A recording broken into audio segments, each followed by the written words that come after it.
اوس هم دا بعضې خلک یاره چې زمونږ ډېر اوچت نسب دی او زمونږ فلانې خاندان دی او زما په نیکونو کې یو داسې سړی تېر شوی دی او په نیکونو کې هم داسې خلک تېر شوي پاک خلک. هلکه هغه پاک خلک به خپل حساب ورکوي، ته او زه به خپل حساب ورکوو.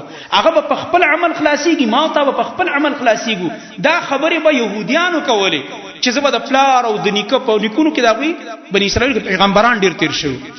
مونږ کې دومره پیغمبران تېر شوي د الله بنده وایي زمونږ ډېر پاک نسل دی، ډېر پاک خاندان دی، زمونږ ډېر پاکه سلسله نسب هم دی، زمونږ ډېر اوچته شجره ده. وایي په دې به مونږ خلاصېږو. الله ورته قرآن کې فرمایي، دوه ځای ورته فرمایي، دوه ځای په سوره بقره کې.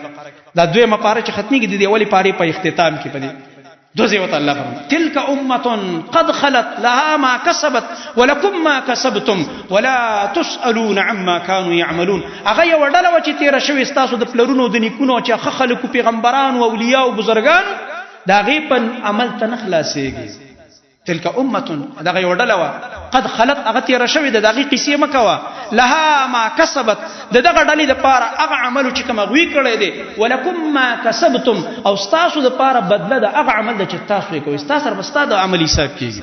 ولا تسألون عما كانوا يعملون، تاسو نه به تپوس نه کېږي د هغه عملونو چې هغوی کول چې پلار دې څه کړي او نیکه دې څه کړي. نه، تا ته به وایي تا څه کړي دي، ما ته به وایي تا څه کړي دي.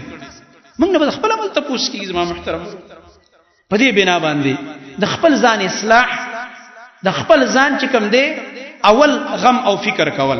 قرآن کریم کې چې کله الله رب العالمین موږ ته حکم کوي چې ګوره دا خپل اهل د اور نه بچ کوي، نو دا زمونږ ښځې او بچي وروسته کي. اول راته الله خپل ځان یاد کي، یا ایها الذین آمنوا قوا انفسکم، اول دا خپل ځان سم کا، قوا انفسکم واهلیکم نارا. اے ایمان والو اول دا خپل ځانونه بچ کوي او بیا دا خپل ښځه او بچي دا د کور افراد کشران دا د اور د جهنم نه بچ کوي. یعنی داسې اعمال وکړئ، داسې عبادات وکړئ، داسې د ګناهونو نه ځان وساتئ چې تاسو دا کور یو جنتي کور جوړ شي او الله د اور نه بچ کړي.